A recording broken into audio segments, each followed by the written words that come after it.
fuck, shit, fuck.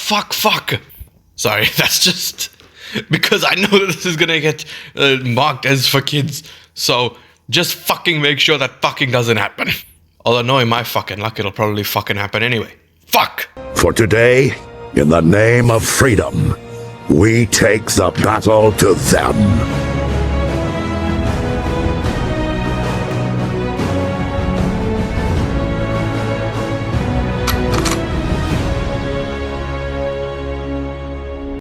Hello and welcome to my review of Descendants: Rise of Red. I cannot believe those words just came out of my mouth. Oh my god, what the fuck was this? Okay, so just to give you some history, right, some background. I love the first three Descendants movies. The first one was fantastic, especially as like the first film. The second one I thought was just absolutely phenomenal. That was by far my favorite of the three.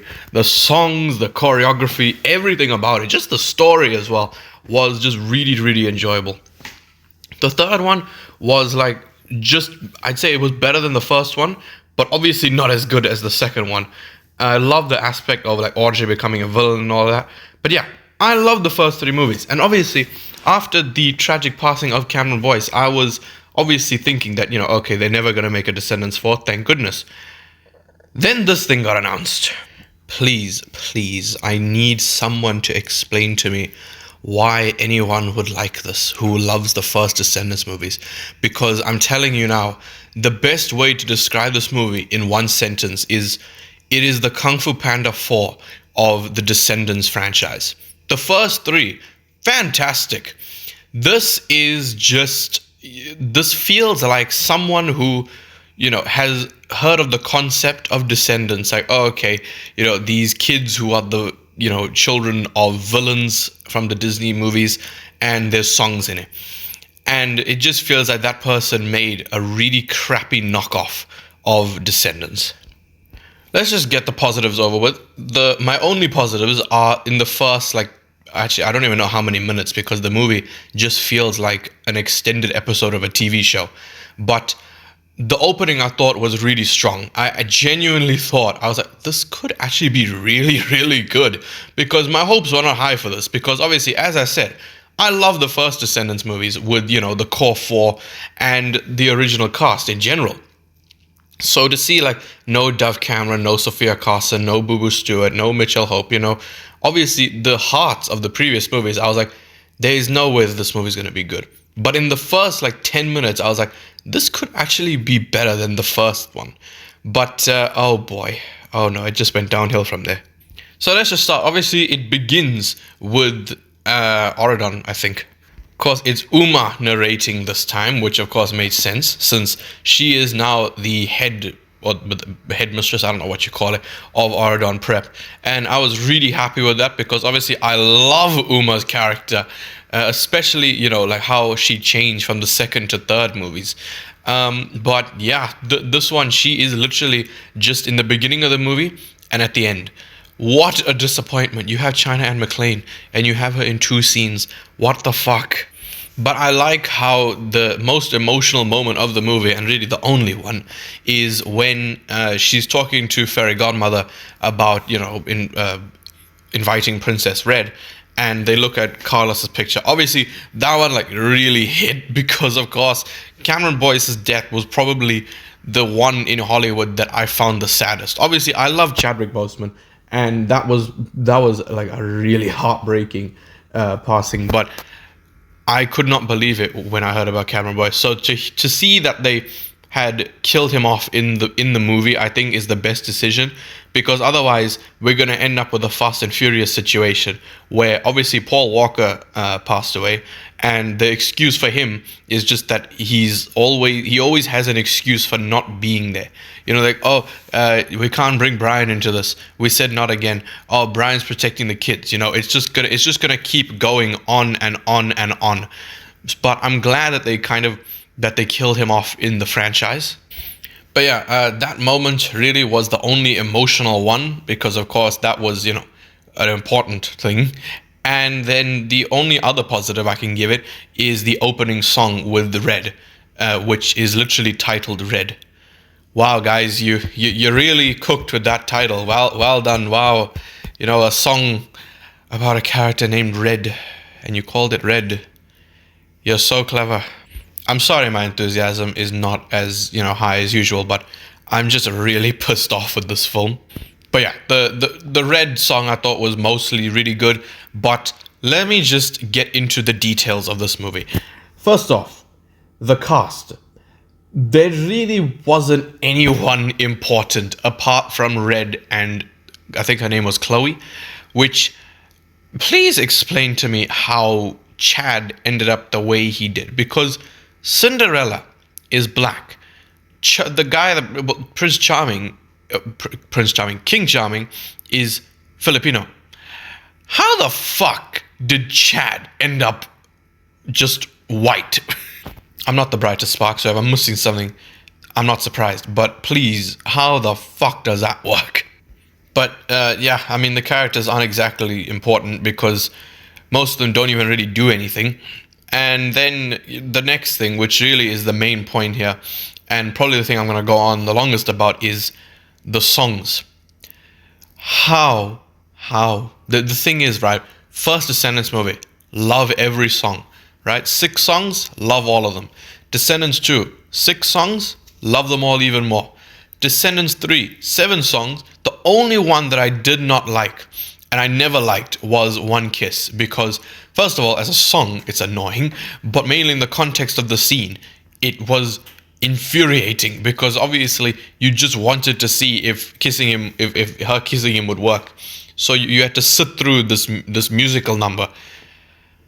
And yet One Kiss is still better than pretty much every song in this movie. These songs were absolutely insufferable. I mean, why? First off, they tried modernizing it by like adding all of these cool like bass, beats and all of this like auto tune echoes and all of this shit. We don't want that. That's not how the Descendants songs are supposed to be. They're supposed to be, good. And the thing is that the songs were just boring. They were so insufferable. That really is going to be a word I'm going to use a lot, is insufferable. Because I genuinely just sat there, with my head in my hands waiting for the songs to end. Like whatever that one is that Chloe sings with her mum, that was so annoying. The Love Ain't It one with, I keep wanting to say Evil Queen, with the Queen of Hearts, that thing's like 5 minutes because it keeps dragging on. And then obviously you get like a bit of dialogue and you think it's over, but then it'll just carry on. Then you get another bit of dialogue and it carries on. It goes on for so long. That is probably one of the worst songs in this franchise. This movie, the songs are garbage. Don't even get me started on whatever that villain song was, something like Revenge or whatever, because my god, that was absolutely horrendous. There was no rhythm to these songs. It was just monotonous. It just, oh my god, it was terrible. The music was horrendous as well. It just felt like very generic, like pop music. And as I said, they added like these bassy things. They added echo. They added auto tune. They're like, yeah, Gen Z, look, see, we're fitting in. God, this was atrocious. The villains, like if you can even call them villains, they are literally just high school bullies in this movie, because the entire plot of the movie is that the Queen of Hearts is obviously a complete bitch, and they go back in time to stop her being a bitch. That is literally the entire plot of the movie. It is the shallowest, simplest, most boring plot in any of these movies. And the quote-unquote villains they come across is just like kiddie versions of the villains from the previous movies. Obviously, you got Hades, you got Maleficent. I think there was like Morgana's kid or something like that, which doesn't make any sense because... Actually, I probably just misheard because that doesn't make any sense. How could it be Morgana's kid? But probably the worst part is the character of like Uli something with a U. Quote-unquote, Ursula's younger sister. Now, who is Ursula's younger sister to you? It's Morgana.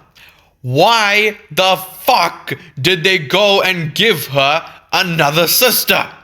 I don't understand. I don't understand. I really don't get it. You have Morgana. Why? Why would you go and give Ursula another younger sister? That was like the worst thing you could have done. Because we haven't seen Ursula in these movies, even though her daughter is now like actually, I was gonna say she's the main character. She's not, but she's the only member of the old cast, apart from the fairy godmother, back. And not only that, you have Morgana. So it's like if you wanted to give her a younger sister, just do that. You also had Captain Hook, which, by the way, the guy that played Captain Hook, I think actually did a decent job, because Hook has always been like a little zesty, you know. That's just how Hook is. So I honestly could believe that that was a young Captain Hook.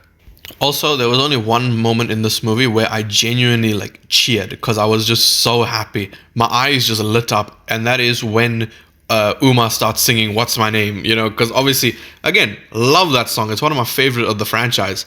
And as soon as I heard that, oh my god, I lost it. I was so happy.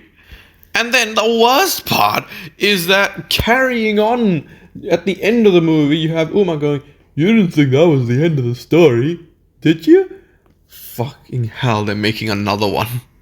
I think much like Kung Fu Panda 4, this is a film which really just shouldn't exist, because there's the original trilogy, which just, that is where the franchise ended.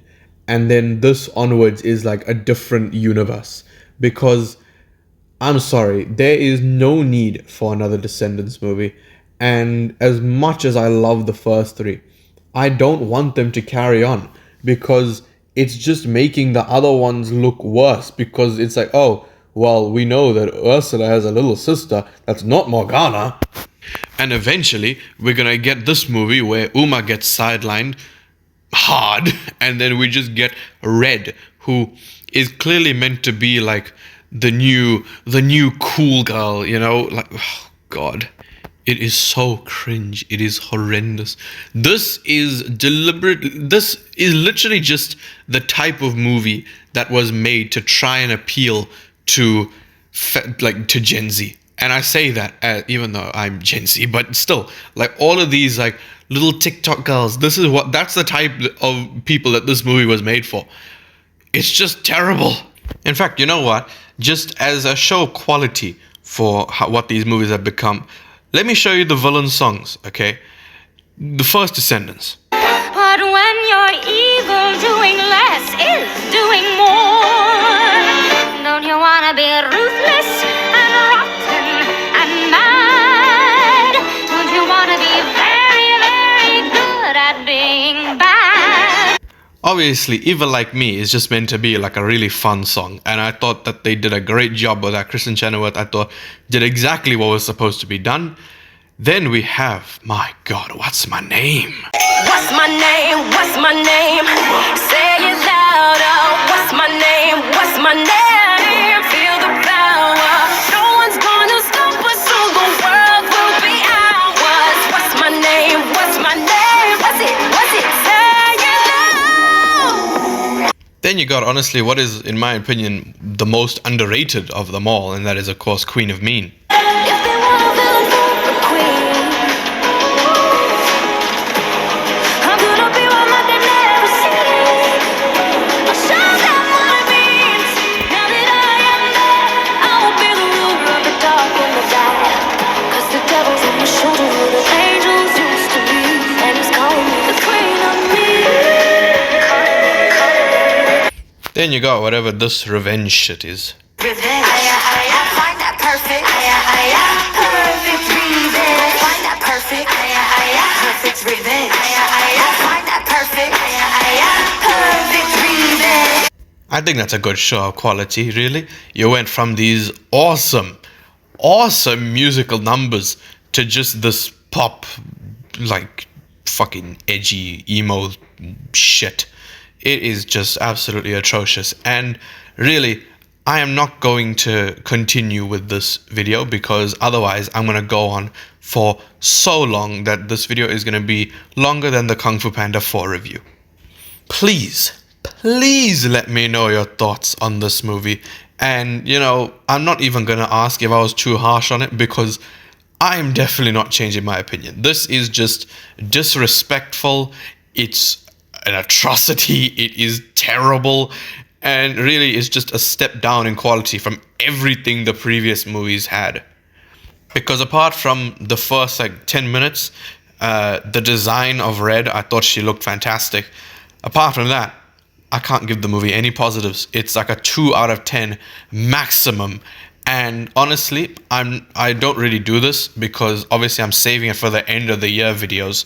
But as for all of the movies I've seen this year, I've seen 51 so far. This is number 47. This is absolutely terrible. So yeah, please let me know your thoughts on the movie down below. Let me know what you thought of the video. And yeah, please leave a like, subscribe, and goodbye.